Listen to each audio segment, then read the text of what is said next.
Olá, eu sou a Maria Elizabeth. Estamos no canal de Educador para Educador, temporada 1, Conversa com as Amigas. Hoje eu vou entrevistar a querida Marina Poladian. A Marina é pedagoga e mestre em educação pela PUC. Atualmente ela é coordenadora pedagógica no Colégio Augusto Laranja e também dá aulas no curso de graduação de pedagogia. E ela é uma leitora voraz, ela é blogueira também no Insta, @a colecionadora de livros. Vale a pena seguir as dicas que a Marina dá. Oi, Oi, Marina, tudo bem? tudo bem e você? Joia, seja bem-vinda. Obrigada. Muito feliz em te receber aqui. E eu muito feliz também de ser convidada, de participar. Adorei, adorei. Muito obrigada pelo convite. Que seja um momento bem gostoso na conversa com as amigas. Isso aí, vamos lá. Isso que é bom. O bom é isso, olha, eu mal me preparei, eu vim com a cara e com a coragem. Vamos embora, só vamos. Para curtir, para relaxar, para ser feliz. Exa- Exatamente. Então, para te saudar, para te brindar e te acolher, eu vou recitar aqui um negocinho do Rubem Alves, tá bom? Lindo. Recitar, não sei, declamar, alguma coisa assim, tá bom? Aham. São as crianças que, sem falar, nos ensinam as razões para viver. Elas não têm saberes a transmitir. No entanto, elas sabem o essencial da vida, Ou se sabem. E né? nos ensinam muito. Você com duas bebês, né? Nem me fale. A gente aprende diariamente e reaprende, e tudo que a gente acha que já tinha aprendido, a gente descobre que é possível aprender de um novo jeito, né? De que não tem um jeito certo, um jeito único, e a gente aprende de novo. Exatamente. Que bom, né? Que a gente pode É, aprender sempre, eu né? falo. Uma coisa assim que eu fiquei pensando, eu tenho pensado, né, esses dias muito eu penso, ai, que delícia viver na época da teoria da plasticidade cerebral, né? Poder acreditar que a gente sempre vai continuar aprendendo, que a gente sempre vai continuar se modificando e evoluindo e voltando atrás em algumas coisas e tomando outros caminhos, né? Como é bom. Verdade. Não está tudo fechado, né? Isso, com certeza, com certeza. Assim, não só não está tudo fechado, como assim, tudo é possível, tudo sempre é Exato, possível, né? exato. E as A crianças nos vida também. trazem essa visão, né? Como a criança traz essa visão para a gente, né? Do que é possível, né? Exatamente, né? Eles não sabem que não é possível. Então, a gente acredita que as crianças estão no melhor da vida, a gente acredita que elas estão na melhor época para aprender, que elas estão na melhor época para viver, para fazer amigos, e a nossa confiança faz com que elas se sintam confiantes e, Exato. portanto, exerçam isso, né? Eu acredito muito nisso. Acho que isso é Bom, muito. Eu lembro assim, quando eu fui para a Reggio Emília, né? Assim, algumas situações assim da gente, das pessoas dizerem confiem nas crianças, porque é a nossa confiança que faz com que eles se sintam responsáveis por aquilo e se arrisquem e vão atrás, né? Possam ir atrás. É muito, muito importante mesmo. perfeito. Confiem nas crianças, Confiemos né? nas crianças. É exatamente isso. Exatamente. Então vamos Acho lá. que eles nos trazem. Nessa temporada, eu escolhi algumas amigas para a gente ter esse bate-papo, então eu faço sempre as mesmas perguntas, tá? Uhum. Que isso que é legal, né? Porque eu vou descobrindo coisas muito interessantes. Eu imagino. Formas de pensar diferente e coisas que você nem imaginava. Exato, nossa, e com dicas, com coisa muito legal. Então vamos começar? Vamos lá. Quem foi ou quem é a sua inspiração? Olha, eu fiquei assim, pensando muito sobre isso de inspiração, né? E acho que, naturalmente, eu preciso dizer que minha inspiração foram os meus professores, especialmente os meus professores do magistério. Eu me descobri professora, né, no magistério, me descobri educadora, Uhum. enfim, no magistério e um pouco depois, né? Eu cheguei a fazer direito, porque assim, no, é, é, n- eu não fui uma pessoa que, eu vou fazer magistério porque eu tenho certeza absoluta de que eu quero ser professora, muito pelo contrário. Eu, no final do magistério, completamente apaixonada pela profissão, mas eu tive receios e não tive coragem de escolher o caminho da educação logo de cara. E aí eu fui fazer direito, e aí Máximo. depois de 2 anos, eu falei, não, realmente, assim, meu lugar é dentro da sala de aula, assim, o que me desafia e o que me consome é pensar sobre educação, é pensar sobre esse ambiente, né? E aí fui fazer pedagogia. Mas, então, assim, eu fico retomando esse processo, eu fico retomando um pouco a minha história, né? Pensando sobre isso, Aham. e acho que a minha inspiração foi aquele grupo de professores do magistério que era extremamente visionário naquele momento. Era um grupo novo, era um magistério que estava em transformação, né? E são pessoas que ainda me ensinam, né? São pessoas que eu tenho contato até hoje. Foi um grupo que ficou extremamente presente para mim. Então, a Ana Carlota, a Elisa, as duas Elisas, a Mônica Fogaça. Então, assim, a gente que está aí, que está no mercado, que está batalhando, que Que está massa. cada vez mais mostrando aí para o mundo quem são. Então, eu preciso dizer que antes de qualquer inspiração de autores ou de abordagens ou de qualquer coisa, a minha inspiração foi aquele grupo de professores do magistério. Assim, foi assim, sensacional, né? E as colegas que estavam comigo naquele grupo também. Aham. Eu acho que a gente compartilhou ali uma coisa que foi uma inspiração mútua, né? Eu acho que a gente se, se, se, se construiu num grupo, se constituiu num grupo, que tudo isso foi possível também. Então, eu diria que foi aquele contexto. A minha inspiração foi aquele grupo de professores com aquele grupo de colegas, naquele momento da vida, foi uma inspiração muito forte para eu decidir mesmo e até hoje são pessoas que eu lembro, me inspiro, penso sobre, relembro situações, né, aprendizados. Então, acho que é Perfeito. natural, né? Os professores foram as inspirações. Ótimo. Tem melhor inspiração que essa, né? Que Com tá ali, é certeza. humano, né? É corpo, é troca, Isso né? mesmo, é isso mesmo. E foi de descoberta, né? Não foi um caminho que eu, assim, eu sempre quis. Não, foi uma coisa que eu até lutei contra, mas foi uma inspiração, foi uma descoberta, uma construção tão forte que a marca ficou em mim e foi mais forte. Perfeito, muito bom. E quais eram os seus planos no início da carreira? Início da carreira, olha, assim, eu não tinha planos, eu não sabia muito bem o que ia acontecer, eu não tinha uma trajetória traçada. Mas eu tive uma grande sorte de começar a minha carreira no colégio que eu estudei, né?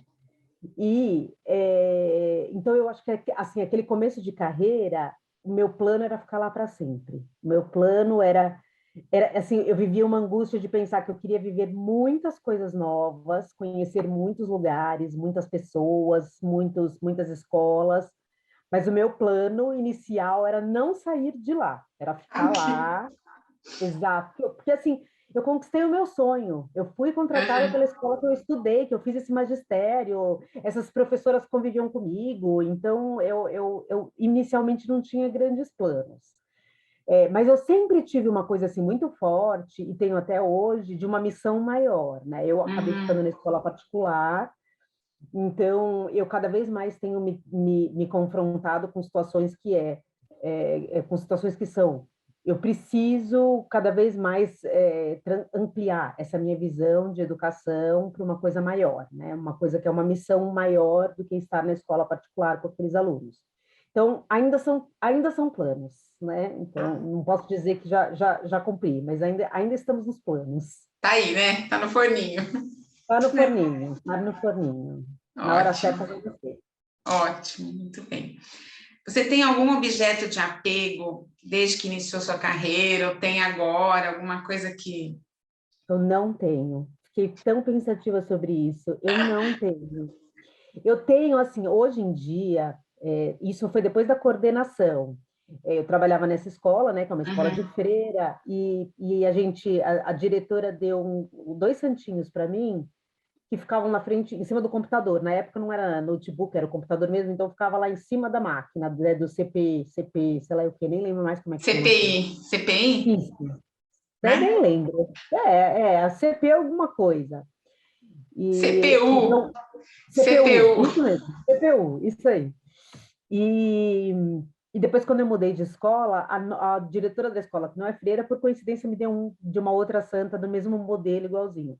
Então, eu posso dizer que são coisas que eu carrego para ficar no meu ambiente, e que em alguns momentos eu me reporto, eu rezo, eu agradeço, eu seguro com firmeza, mas não posso dizer assim que é uma coisa que seja um objeto de apego desde sempre. Não, não tenho, engraçado. Fiquei pensativa sobre isso, fiquei me sentindo meio, né, assim, né, um pouco sem coração, mas não tenho.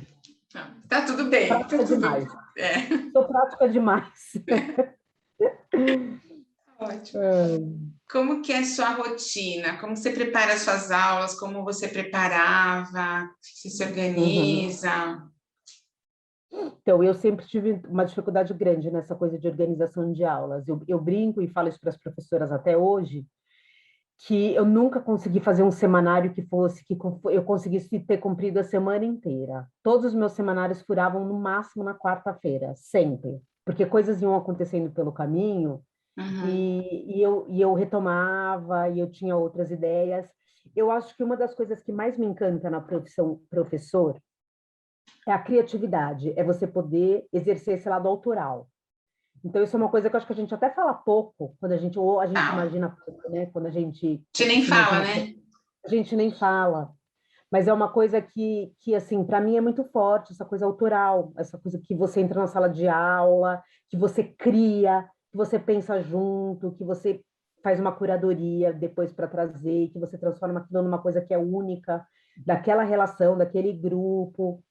Então, isso tudo sempre foi muito artesanal para mim. Uhum, Então, essa coisa da organização, eu acho ela extremamente importante, porque senão a gente se perde completamente, né? Então, eu acho que a gente precisa ter muita clareza de determinados objetivos, e objetivos mais a curto e médio prazo, especialmente, porque às uhum. vezes a gente faz um objetivo que é para o ano, mas às vezes no dia a dia você conseguir elaborar objetivos que sejam a curto e médio prazo até você atingir esse objetivo, também são coisas que a gente discute pouco na formação, especialmente inicial, eu penso, né? A gente Sim. não discute tanto assim que objetivo e quais são objetivos intermediários, são coisas todas que eu penso um pouco.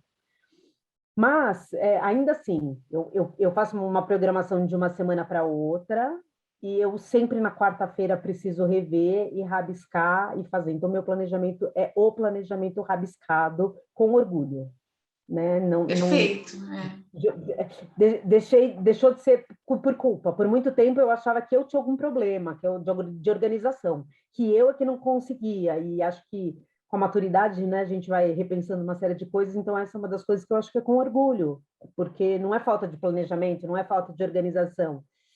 É conseguir, num determinado momento, rever e tentar transformar aquele processo no mais autoral e pessoal possível com aquele grupo de alunos. Acho que você Então, é traz mais uma ou coisa menos. muito importante, né? Porque assim, a gente às vezes acha que tem que seguir um planejamento com ele fechado. Exato, Escrevi X, vou viver X, e não, porque tem os outros atores lá, né? Os principais. exatamente. E assim, eu particularmente acho uma delícia quando surge uma coisa diferente. Assim, eu sou muito da coisa dos livros, eu sou muito da cultura. Então, ainda mais hoje em dia, que a gente tem computador na sala de aula, que a gente tem tantos recursos, surgir uma coisa e você poder abrir ali, você mostrar para um aluno, eu acho isso assim de uma riqueza muito grande e acho que tem que ser explorado. Então, assim, não faça planejamento, mas Sim, faça planejamento sempre sabendo que num determinado momento daquele planejamento você tem que parar, rever, rabiscar e partir de outro lugar. Então, isso é um pouco como eu penso. Assim, hoje em dia consigo pensar com essa leveza. ótimo, muito bem. É, você tem o hábito de se atualizar, reciclar? Como que você faz? O que que você indicaria para os nossos colegas educadores? Olha, eu sou suspeita porque eu não paro, né? Assim, atualmente eu não paro. Eu tô sempre Não vendo coisas. para.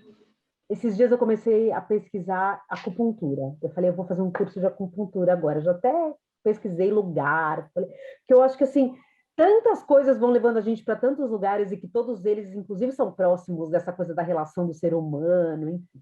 Mas pensando na coisa da educação, né? Eu tô sempre nos cursos, eu estou sempre, agora que a gente está nesse momento de pandemia, e eu passei um momento de pandemia aí um pouco particular na minha vida, que eu fui mãe de novo, Uhum. eu acho que eu não consegui ainda explorar toda a riqueza dos EADs, dos cursos EADs, mas eu vejo que tem muita coisa e eu estou começando cada vez mais a me embrenhar e pensar nisso, porque acho que isso traz uma possibilidade enorme de tempo, Sim, inclusive financeiro, muito mais acessível. Mas assim, eu sou aquela que eu gosto de estar num clube de assinatura de livros, de estar numa uma fala aqui da Diálogos, por exemplo, que é um grupo que eu acho super interessante,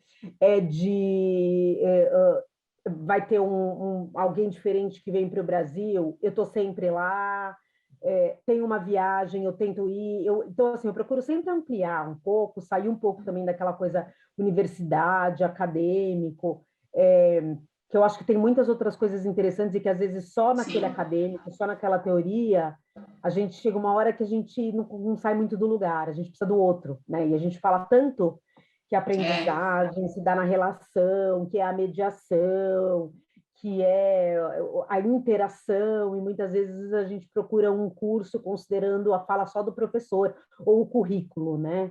Então, eu cada vez mais tenho saído um pouco disso e tenho tentado olhar também para alguns lugares que fazem uma formação que sejam para além daquilo objetivo da sala de aula. Uma coisa de música, uma coisa que seja de artes de um outro lugar. Então, cursos no MAN, que às vezes discutem de história, tem alguns cursos interessantíssimos. Inclusive na pandemia, eles aconteceram e foram super interessantes. E, e aí que você conversa com professores de outros cursos, de outros segmentos, com educadores desses espaços educativos, com pessoas interessadas em geral. Eu acho que tudo isso tira a gente um pouco, porque às vezes a gente fica num microcosmos da escola, verdade. Nessa bolha, vicia, né? vicia, né? Aqueles olhares acabam viciando. E eu brinco que quando eu vou para esses lugares eu volto com ar no peito. Eu falo, nossa, gente, parece que eu volto com ar no peito. Então, Ótimo. é, então, assim, eu fiz todo o percurso, estou falando tudo isso, mas assim, eu fiz todo o percurso tradicional, eu fiz a graduação, fiz pós-graduação, eu fiz o mestrado. Uma dica que eu sempre dou de estudar é façam o mestrado. Eu acho que o mestrado me trouxe uma coisa de produção que nenhum outro curso me trouxe, né? Assim, me formou enquanto pesquisadora e produtora que nenhum outro curso fez isso por mim. É, mas agora eu acho que eu estou num momento um pouco mais olhando para esses outros espaços da educação que trazem outras contribuições que são para além do microcosmos imediato, relação aluno-sala de aula, né? Acho que um pouco além. E um parênteses, uma coisa que eu sempre digo também, que é façam inglês, e eu voltei a fazer inglês. Então, eu estou nesse Façam momento inglês. Façam inglês. espanhol, né? Façam línguas, né? Eu brinco com as professoras lá da escola, eu digo, olha, se vocês não fizerem inglês, vocês não vão se aposentar. Começa por aí, porque não vai ter escola pelo jeito, que não vai ser bilíngue daqui para frente. Verdade, é verdade. Então, É façam inglês. bilíngue.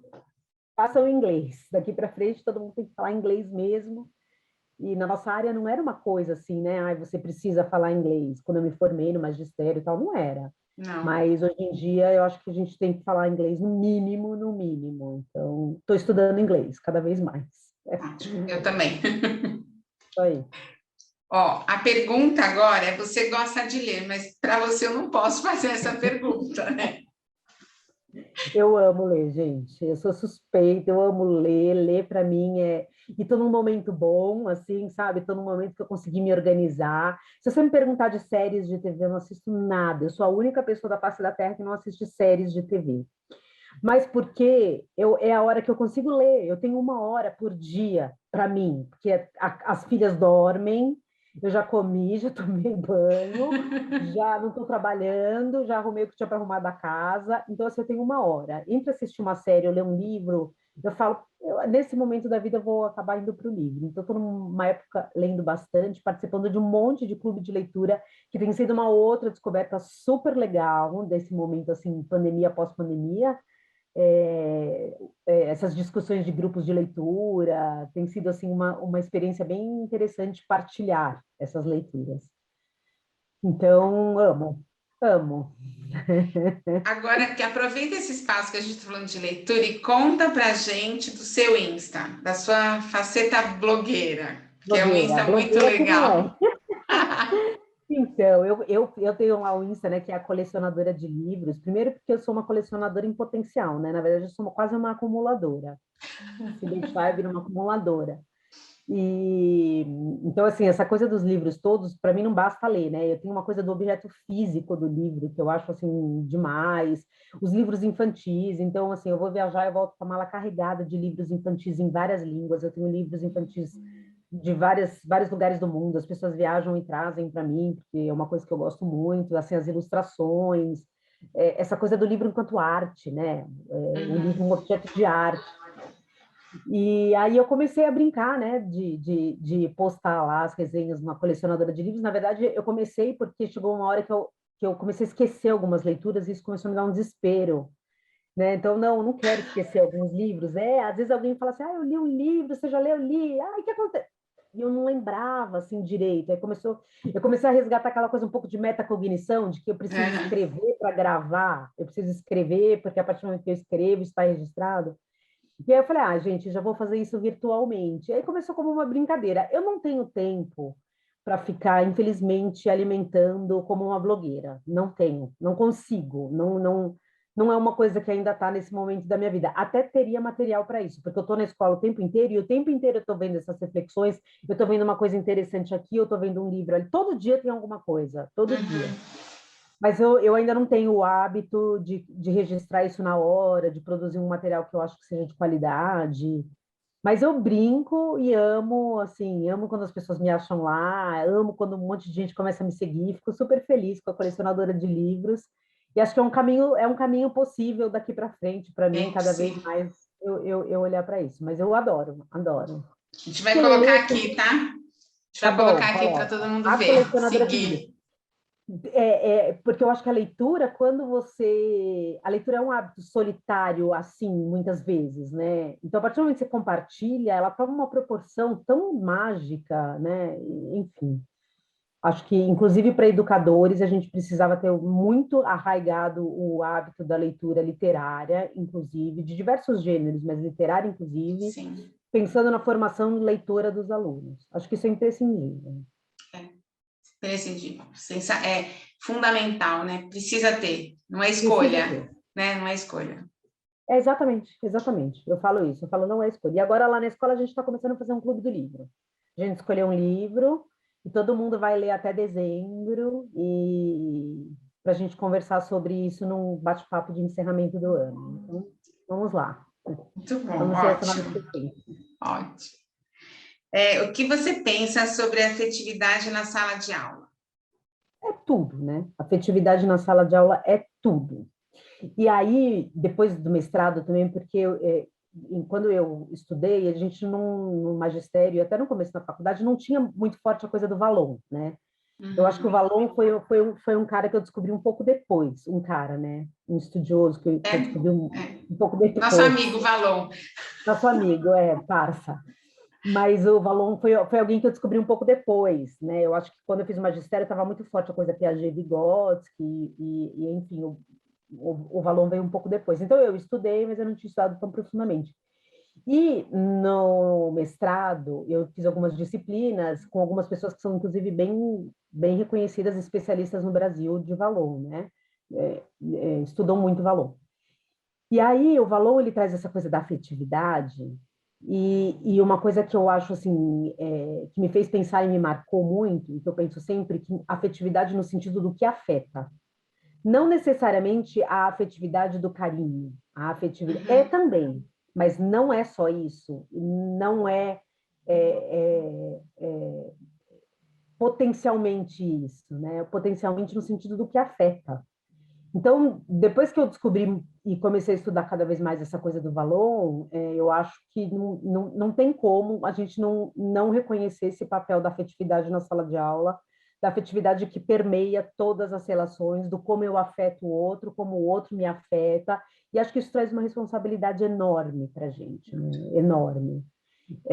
Então, eu diria que a afetividade no sentido do carinho, no sentido do respeito, é mais do que fundamental, né? A gente sabe muito bem que a gente aprende quando a gente se inspira, quando a gente confia no outro. Esse ambiente saudável e de confiança é extremamente potente e muito mais é, é, é, produtivo para a aprendizagem, né, do que qualquer outro. E acho que, para além disso, a gente, como educador, cada vez mais tem que ter essa consciência do como eu afeto, independente de eu ter um carinho pelo aluno, como eu afeto. Né? Isso eu acho muito. Acho que é uma sutileza que a gente precisa cada vez mais se debruçar, né, nos dias de hoje. Como eu afeto todo mundo. Exato, tem que estar escrito lá no topo do planejamento, né? Como eu afeto, é uma pergunta diária, né? Exatamente, exatamente. Então, eu acho que assim, a afetividade é a base da aprendizagem. O que você aprende ou aprendeu sobre si própria dando aulas? Gente, eu aprendi, acho que assim, eu não consigo pensar numa identidade Marina dissociada da Marina professora. Então, eu acho que eu aprendi praticamente tudo na sala de aula. Acho que, primeiro que eu me descobri líder, né? Eu acho que eu tenho uma coisa da liderança que foi construída e que foi aprendida na sala de aula, que eu brinco assim, que a pessoa, quando ela tem uns anos de uma experiência de sala de aula, ela pode ir para qualquer empresa, que ela aprendendo ali, ela dá conta de liderar uma equipe, de encaminhar uma série de situações. Então, eu diria assim, que é um pouco daquela conversa lá do começo, que o que eu aprendi na sala de aula, o que eu descobri na sala de aula, é eu me constituir na sala de aula. Eu acho que a Marina de hoje, ela é constituída pela parte Marina professora, né? Pela forma como eu acredito na afetividade, pela forma como eu me relaciono com os alunos que estão lá, pelo quanto eu me sinto responsável pelas coisas que eu digo, pelas coisas que eu faço, pelas coisas que eu encaminho.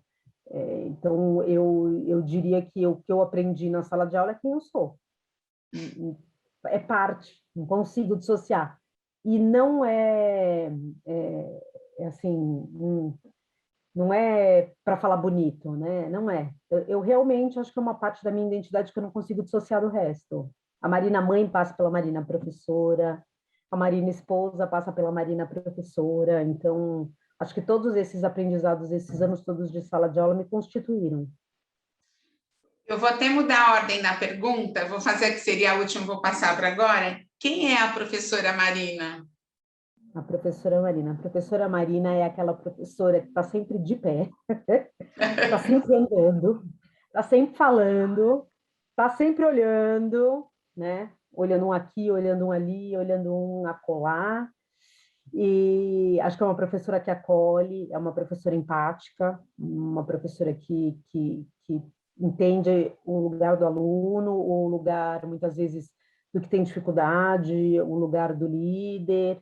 É uma professora que estimula o diálogo, que acha importante os alunos resolverem as coisas pela autonomia, autonomia moral, inclusive, e diz, olha, uma professora que briga para os alunos terem voz, no sentido, você não gostou, vai lá e diz, eu não gostei, não faça isso comigo, não admito que alguém faça isso comigo. Acho que isso é uma coisa muito forte da professora Marina, né? E é uma professora feliz com a profissão, uma professora realizada na profissão, feliz dentro de sala de aula. Acho que essa é a professora Marina. Perfeito. E como está a sua carreira no momento? Então, eu estou agora lá no colégio, né? Eu sou coordenadora pedagógica da educação infantil primeiro ano. Eu abandonei com a maternidade, eu temporariamente larguei as aulas da faculdade, eu estava dando aula no curso de pedagogia. Uhum. Então, neste momento, e especialmente pós-pandemia, eu estou bem no colégio, estou fazendo algumas ações de formação de professores, né? Então, eu muitas vezes sou convidada e participo de alguns projetos. Nesse momento, eu não estou com um projeto especificamente, fora de lá, né? Porque acho que o coordenador, ele é um formador por essência dentro de Já sala é de um grande aula. projeto, né? Já é um baita de um projeto. E eu tenho discutido muito, estudado muito e pensado muito em projetos para trazer a pluralidade para as escolas particulares, especialmente. Então, eu tenho discutido muito essa coisa interracial, eu tenho pensado muito essa coisa da branquitude, dos privilégios da branquitude. Então, eu acho que alguns dos projetos futuros passarão por aí também, vem passando por aí. E o doutorado, que eu pretendo logo mais voltar para a academia e me dedicar para o doutorado. Em breve, mas não sei quando, para falar a verdade, mas já estou começando a estudar algumas coisas, dar uma fuçada e pensar um pouquinho o que eu vou estudar agora nesse momento. Legal. Agora a gente vai para um bate-bola, tá bom? Tá bom.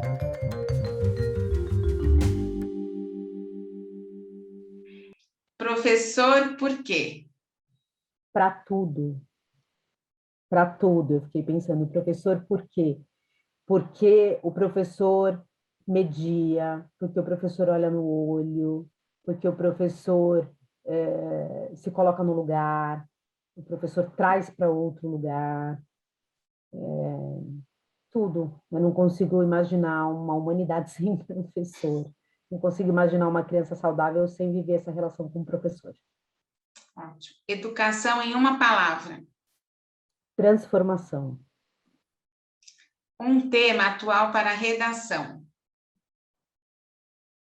Inserção de raças em todas as classes sociais, pluralidade de raças nas mais variadas esferas contra um racismo estrutural. Uma poesia ou música que te encanta?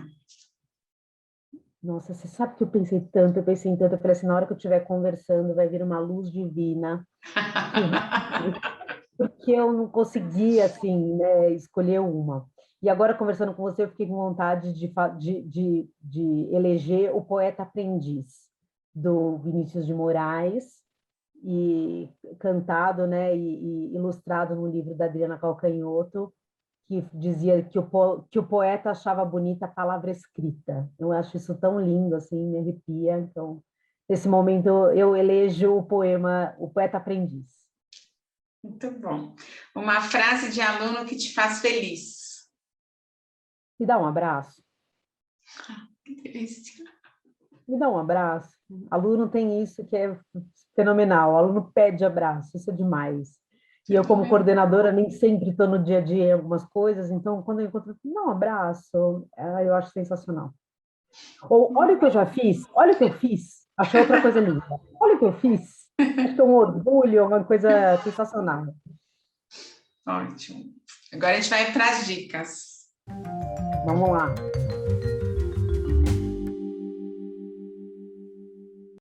Um livro. Imagina no seu universo um livro. Eu pensei nisso também, fiquei pensando, um livro para indicar, um livro para indicar. Bom, eu fiquei pensando assim, que eu não vou conseguir um, tá? Desculpa, Tá, mas eu vou, prometo que eu vou ser breve. Um dos primeiros livros que me levou para a coisa da Marina, Hábito da Leitura, porque eu fiquei extremamente encantada, foi As Travessuras da Menina Má, do Mário Vargas Llosa. Já faz muitos anos que eu li, mas eu acho que esse é um livro que, para quem está começando ou querendo retomar, ele é um livro que tem um encanto e uma potência que te traz de volta para isso, então ele me marca por isso.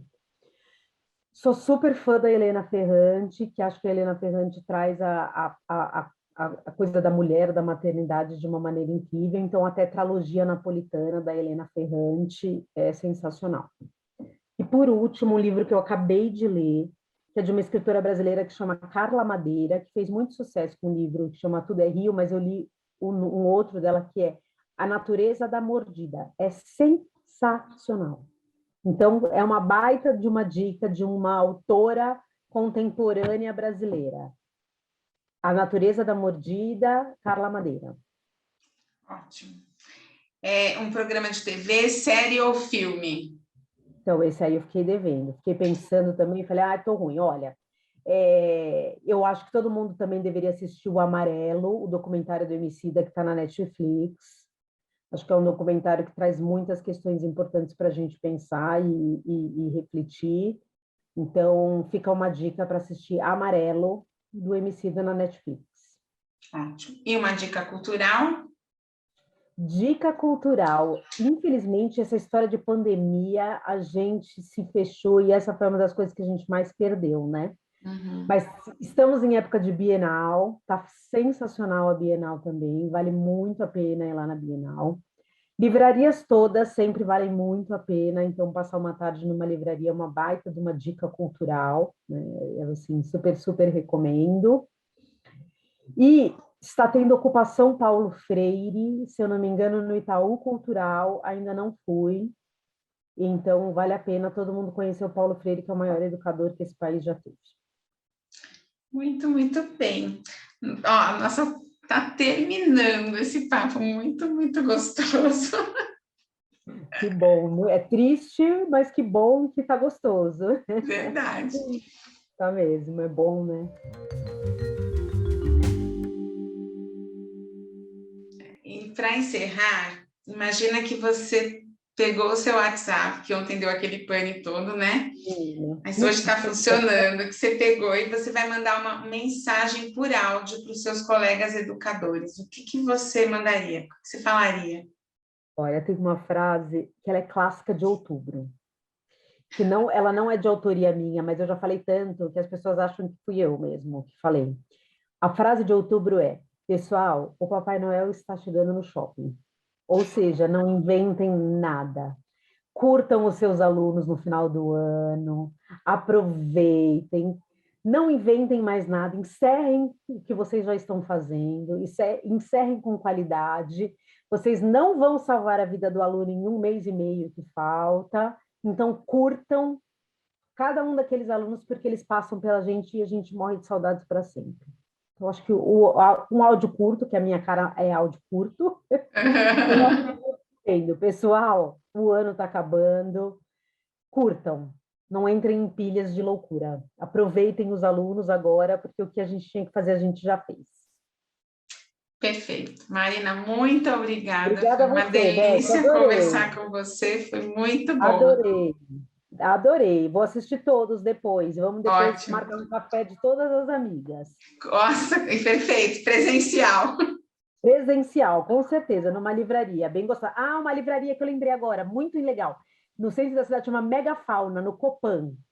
Vale muito, porque tem um café delicioso e uma livraria lindinha, Megafauna no Copan. Vamos lá. Perfeito. Vamos lá, estudar juntas. Obrigada, É isso querida. aí. Obrigada a você, Beth.